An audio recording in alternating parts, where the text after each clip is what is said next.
Look like it's snowing, man.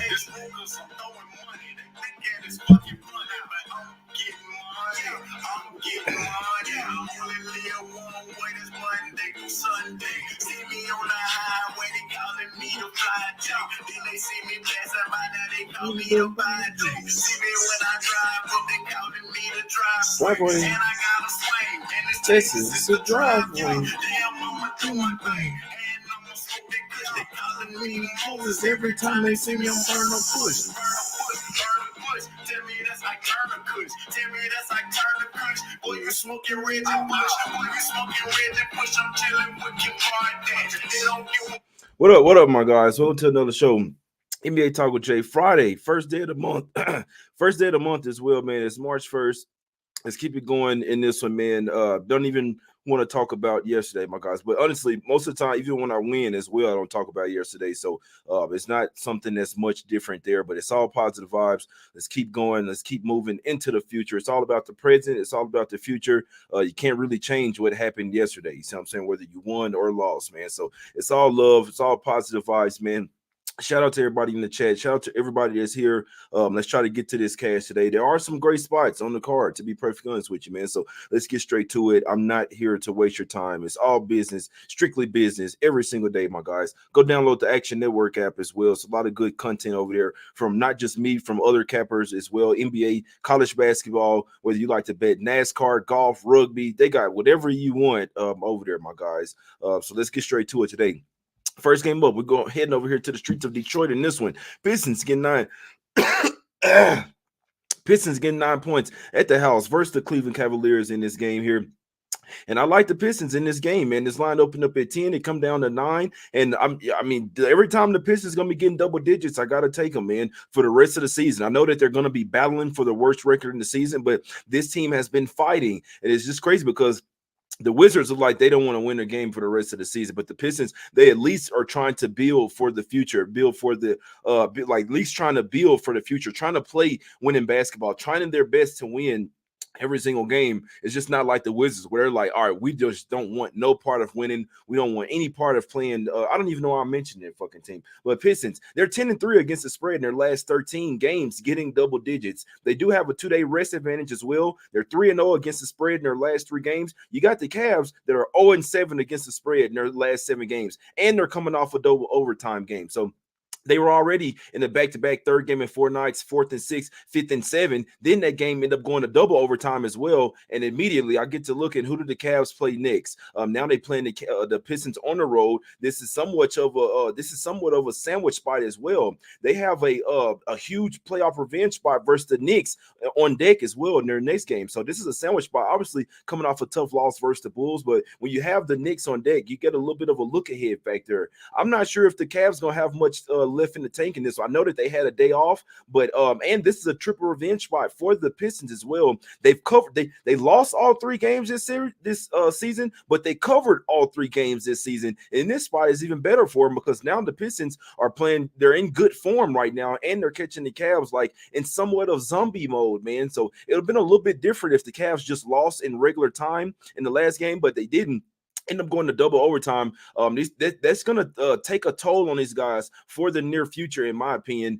This could be a spot where the Cavs just really never get off the bus. Now, obviously, the Cavs are the much better team, guys. We know this. We know that that they can smack up anybody when they're really in the zone, but I just don't see them having I don't see them having everything in the gas tank tonight, my guys. So I did take the Pistons here, plus the 10, plus the 9. I like the Pistons here, getting near double digits. This is my play today. Now, it is a half unit play for me, to be perfectly honest with you. Obviously, you never know what could happen. The Pistons could just choose to not fucking show up here, but I'm not sure. I'm not betting on it. This is going to happen. I'm betting that they'd be able to keep this game close. I like that it's at home as well. At least a little bit of home crowd over there. And like I said, the spot that the Cavs are in, coming off double digits, coming off a double overtime game and just still running on fumes. And so as the longer the game goes, I feel like the Pistons will be able to compete, will stay with, and that's what they've showed all year. 3-0 against the spread. Let's make it 4-0. I wouldn't be surprised if the Pistons shocked the fucking world and won this game outright. Pistons plus a 9 for me, my guys. Let's head over here to the streets of Philadelphia in this one. I didn't write down a single fucking note for this game, and I don't need to. And it looks like, let me see if somebody's injured or something. I'm not sure what's going on. I know that Kelly Oubre is questionable in this game, but it's like, it's simple. I did like foresee this game. I was like, all right, this could be a 76er spot, and I see the line. I'm not laying fucking double digits with this team. What are we doing here, man?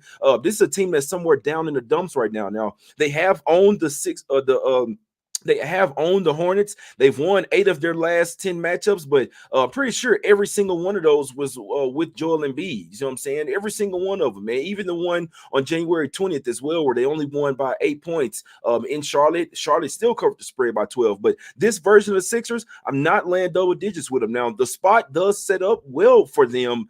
That's why I was looking ahead before I even knew the line. I was like, all right, it's a Sixer spot, but I thought they'd be laying like maybe 6 points or something. 11 is just, it's a monumental spread for this fucking version of the Sixers here that doesn't really have a ton of size, paint protection. The Hornets obviously have been playing well. Now they have been playing a ton of games here. They've been playing a ton of games here in recent history here. So let me see, 22, 23, 24, 25, 26, 27, 28, 29, 1. So this is their 6th game in 9 days. And most of those, and this is their 5th road game of the 6 as well. So they came home for 1 game versus the Bucks, played them a lot closer than they did the time before. Now you got to fly back out on road, go to Philly. It's just not a game. The spot sets up well for Philly, but I'm not laying double digits with this team. I'm not going anywhere near, my guys, especially with guys like Kelly Oubre on the Sixers need everybody here. If Embiid is going to be out, they would need Milton, who's out for sure, and then they're saying that Kelly Oubre has a shoulder injury.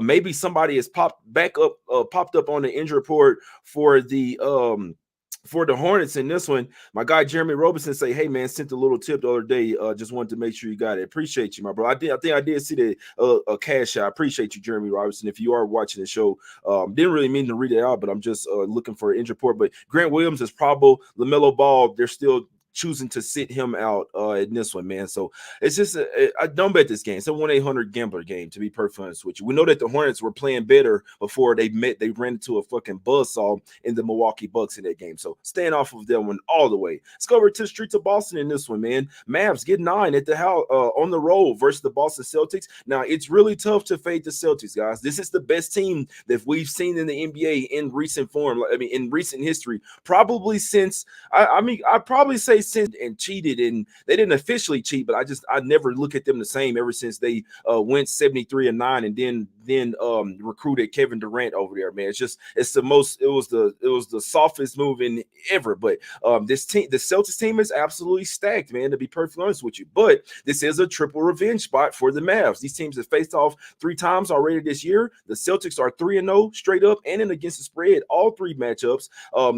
This is the last matchup of the year, and this is the best version of the Mavs that they're going to face as well. And the Celtics got a little bit of finals revenge in their next game. So they've won 9 straight games. They've only covered 4 of those 9 games. I do think the Celtics at some point towards the end of the season will be susceptible to some spots where they might not cover or may not even win just because they have championship aspirations. See what I'm saying? So I do like the Mavs in this spot. I can't tell you guys to take it, especially without Luka playing. It's really hard to bet against the Celtics. They could be down by double digits and then just rattle off 4 straight threes or something, or really flip that switch and then blow anybody out. But I do like the Mavs in this spot. That's just me. They're 8-2 against the spread in their last 10 games. This is a turn-up spot on ESPN as well. Now, also, you got to hope that the Mavs didn't go out and party and shit for Luka's birthday after the Toronto Raptors win. But if they're really serious about basketball, really serious about getting the best spot in the playoffs, this is a turn-up spot. This is a spot to where you could put the league on notice in this fucking game, in my opinion here. So only thing that you hope is that they didn't go out and party. Now, I don't really like betting teams on the last game of a 4-game road trip. Like, I think I got to get back to my rules here, and it's not betting on a team on the last game on the road trip or not betting on the team on the first game back from a road trip. But the Mavs are only 1-2 so far on this road trip, so they need to salvage. I'm not saying they're gonna win the game, but you at least want to try and win this game, and try to salvage, try to make the road trip go 2-2. You see what I'm saying? But the Celtics at the house, in my opinion, they gotta regress from three at some point. I mean, I keep fucking saying that it's not happening, but at some point they gotta regress from three, in my opinion. They are off 2 days rest, so it gets you a little bit out of your rhythm there from playing every single day, and we saw that as well. The last game versus Philly, they came out a little rusty in there, and they was coming off 2 days rest as well. So possible look ahead to the Warriors. It's just really that simple. Luka is questionable with an ankle. It didn't look like his ankle, nothing was wrong with his ankle in the last game, but I think this is a Mavs type of spot, man. It's really hard to fade the Celtics, to be perfectly honest with you guys. But if I had a second top spot on the board, it would be the Dallas Mavs here, +9. It's kind of been bouncing back and forth from plus 10, 9.5, then back 9. I agree with it. I think this is a Mavs spot, and I think they can, especially with Lively back in there, Gafford coming off the bench. They have some defenders. They got some side. They got some 3-point shooting. Hopefully, Tim Hardaway Jr. gets out of his slump. I think the Mavs +9 are the right side here. But to be honest, there's not going to be many spots that I could just really just tell people, hey, with confidence, fade the Celtics. This is the best team in the NBA by far, guys. I'm telling you that right now. But I do think the Mavs +9 can compete with them in this particular spot. Let's go over to the next game. Let's go over to the street to Toronto in this one. Raptors getting 3 at the house versus the Golden State Warriors. Now, the Warriors got into this one really late, to be perfectly honest with you. They got into this one really late, to be honest with you guys. So the Warriors need to win every game. The Raptors really can't fuck with them, I'll tell you that straight up. But it's just a bad spot for the Warriors in this one, man. It's a back-to-back, third game in 4 nights, 4th and 6, not 5th and 7, but this is their 6th game in 9 days for the Warriors. And then they got into Toronto super late as well. So I'd like to lean towards Warriors first half. This is a revenge spot from January 7th. They lost 133 to 118 at home. They need every fucking win they can get because they're fighting with the Lakers and trying to get out of the play. They're at least trying to get at least home court advantage in the play-in tournament as well, man. They're 19-8 against the spread on the road, guys. This team, and I've seen the Warriors in a 5th and 7 game spot. 5th game in 7 days, go out there and beat the Pacers. Like, that was a Pacer spot through and through, and the Warriors still came out there and beat them boys. You see what I'm saying? So it's just a tough game, man. I'd like to take the Warriors, but especially with the info that these guys got in super late, it is a stay off game for me, to be perfectly honest with you, my guys. So I'm not messing with the game. If you go out there and search on Twitter, there's some info. Go and look up Anthony Slater. I'll tell you right now, I don't give a damn because I'm not betting the game, but he said that the Warriors had an issue with their plane. They didn't get in. They didn't leave until 6 a.m. Didn't get to Toronto. Didn't get to their hotel till 7 a.m., guys. So that's just the info there. I still think the Warriors are a much better team, but they're definitely in a fatigue spot. And with them having plane issues, it doesn't help them. Now, sometimes I've seen the refs kind of help the team out that got screwed over with plane issues, but it's just I can't bet the Warriors today. I lean their way first half and full game, but I got to stay off of it, guys. You got to pick and choose your spots, in my opinion. Let's go over to the streets of Minnesota in this one. Wolves land 6 now at the house. It was 6. It's still a few 6.5s out there versus the Kings. Kings getting 6.5 on the road. They're going to keep playing with us with Anthony Edwards questionable every single game. They know if he's playing or not. But De'Aaron Fox is questionable here. He did go through shoot around. Now the Kings are one of those teams where they need every single win. I'm really torn on this game because the Wolves have kind of showed me that they're kind of starting to get ready for the postseason. They're kind of starting to slow down. They're winning games, but they're not covering. I mean, the game versus Spurs told us everything we need to know. They were up 16 points, and then before you know it, it's like a 5-point game. And I was on the Spurs, and I couldn't fucking believe it that before I looked at it, they was down 5, and the Wolves kind of just taking off their gas, taking off the foot off the gas towards the end of these games. That's why they're 1-3 against the spread in their last 3 games. Now they have won 8 of their last 10. They've covered 6 of their last 10 as well. But like I say, in the last 4, we just really shown them coming down the stretch not really playing well. We know that they have a really good defense, but their offense can really sputter in the fourth quarter here.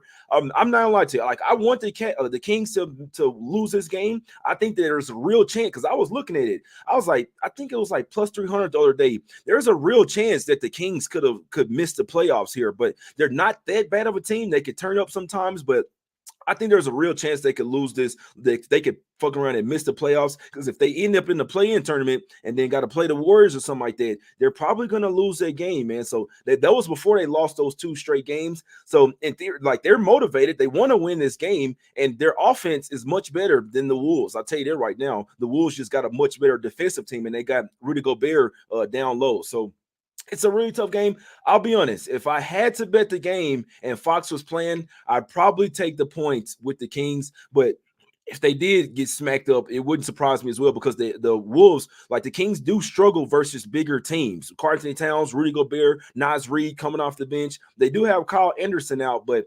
this is a tough game to figure out, to be perfectly honest with you guys. If I had to bet it and Fox was in there, I'd take the Kings, but it's a game that I'm not really super sure on. But I do lean towards Kings there. Something's telling me that the Kings might be able to keep this game close, if not win the game outright, mainly because the Wolves have somewhat been bullshitting lately, man. But it's not a game that I'm probably going to bet.